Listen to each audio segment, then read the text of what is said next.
being an elegant woman means that you exude discretion and you realize that I'm not going to post things that look sexual because I don't want to contribute to this over-sexualized trend in today's culture.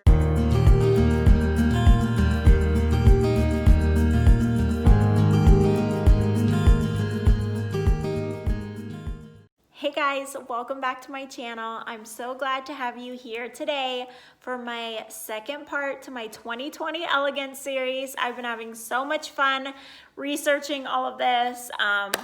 And today our topic, I think, is going to be very practical for so many of us women.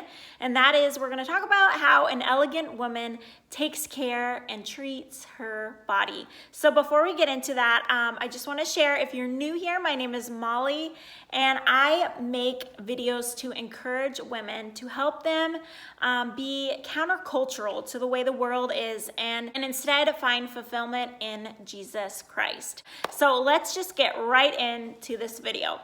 The first point that I want to talk about is a little bit like more when it comes to your mindset and not just to how you're treating your physical body, but it can have implications in how you treat your body. And that is that being an elegant woman means that you embrace the fact that you are a woman and that femininity is not a weakness, but a strength. I really wanted to talk about this because I think that femininity is under attack in our culture today, because I almost feel like women are trying to be like men, and at some point what's going to happen is I think that womanhood is slowly going to erode in the really important characteristics of what it means to be a woman, someone who takes care of the home, someone who takes care of children. And I know that sounds very stereotypical for so many of us, but it is part of how we were created, and there's always unique situations for maybe that doesn't work. And I'm not saying women shouldn't work or women, shouldn't do other things, but I just think it's super important to get back to embracing that women and men are different. They're totally different. Our roles are different, but we're of equal worth and value in the Lord's sight. And when you think about Genesis 1, where God says, God created male and female. In the image of God, he created them. How he created two separate genders that were distinct but complementary in their characteristics and their purposes in life, but different and of both equal worth in God's sight. If we're trying to hide our womanly figure because we are embarrassed about being feminine or being a woman, then that's probably something we should really take time to analyze and take to heart and say, why am I feeling like this way? Why am I struggling with that? And I know many women do struggle with identity as a woman, and maybe some women are dealing with feeling like, I don't feel like a woman. We have this whole transgender movement, or women that are feeling like, I'm interested in women instead of men. And all of those things go down back to this heart issue of embracing who God created you to be and saying, no, this is who I am. I am a woman because I have female body parts, and God created me this way. It's not a weakness. It's not a mistake by God. It's not a mistake. It's for a purpose, and a beautiful and wonderful purpose. And so that's something I wanted to talk about first. So moving on to number two. And number two is something I think so many of us relate to, so many of us struggle with because of all the pressure culture puts on women to look perfect, to look this certain way that's just totally unattainable. And that's to have that Barbie figure that none of us can have. It's not possible, right? But from little girls, we play with Barbies and we just see images, photoshopped images of women and think, wow, why can't I look that way? And I think that being an elegant woman means that an elegant woman embraces her physical imperfections. She acknowledges them, but she seeks to be at peace with them, and instead transfers her focus to finding contentment in the fact that God created her beautiful and unique for a wonderful purpose, like we were just talking about in our previous point. And that really, when we are negative about our bodies and we put ourselves down, that we are saying, God, what you created is not good. And I know also, though, from an effect of sin is the fact that some women have physical disabilities or ailments or, deformities or things that are like not the way it's supposed to be and how their body is. But we just have to remember that God sees our hearts. It says man looks at the outward appearance, but God looks at the heart. And an elegant woman says, I'm so much more than this physical body. Like, my spirit is of utmost importance, but I will at the same time celebrate my physical body the way God created me, not idolizing it, because our body, we being a created being, should point us to the Creator and praising Him for who He is, not idolizing it, but being thankful for it. And I think if many of us took that perspective of embracing our imperfections, which is a challenge for me at times because I can be super focused in on the things about my body I don't like, and it's something I've got to work on. But if we can just embrace those imperfections and turn to gratitude, I think it would change our whole perspective a lot, and it would help us become more confident women. Because so many of us have 2 legs that can move, 2 arms that can move. We're, a mouth that can talk. So many things we could be thankful for about our bodies instead of putting ourselves down all the time. Psalms 139:14 says, I praise you, pointing our attention not from idolizing ourselves, but to looking to God. I praise you, God, for I am fearfully and wonderfully made. Wonderful are your works. Again, looking to God, not to ourselves. My soul knows it very well. So thanking God, but not idolizing self is super important and a factor of being a content, elegant woman. All right, so moving on to my next point, and that is that an elegant woman seeks to age gracefully. This is a topic I've been having fun kind of delving into a little bit because when I turned 30, it was a really hard adjustment for me.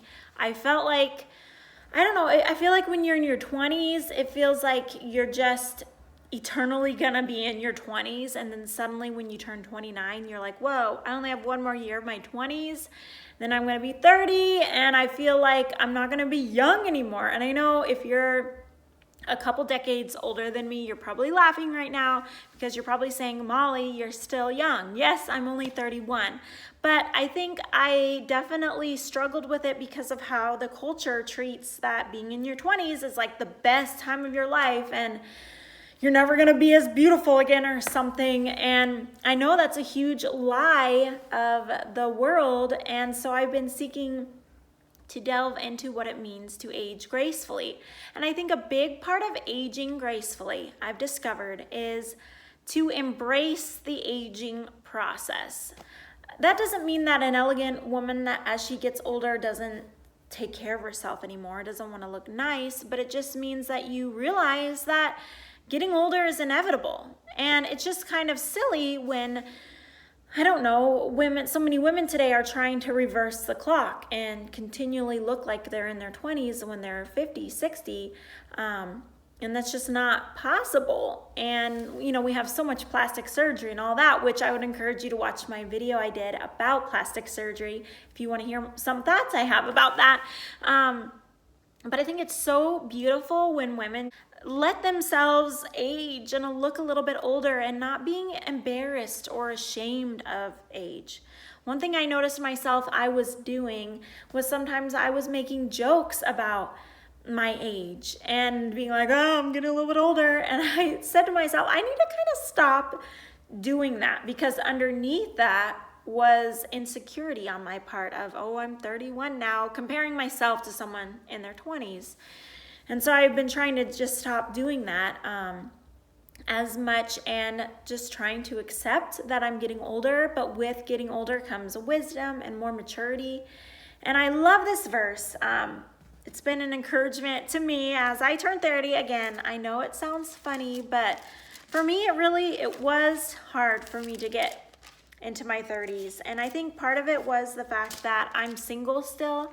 And I feel like half of my 20s was spent with so much heartache, going through divorce and before that, separation and becoming a single mom, and so many difficult adjustments that I felt like, you know, that fun phase of your 20s was, half of it was eaten up by a lot of heartache.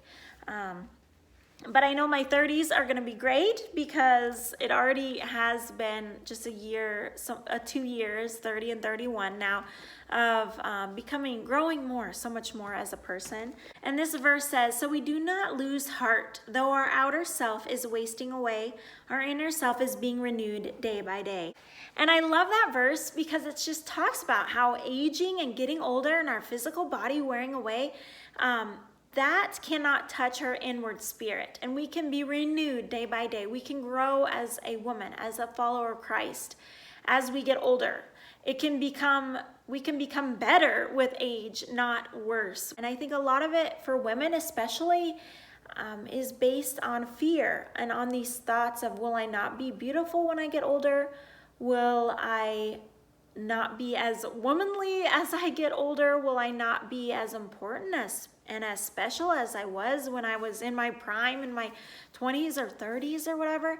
And that's all based in fear. And if we can focus on our eternal worth in Christ, then those insecurities cannot touch that worth that God has placed in us. Ooh, my legs are falling asleep.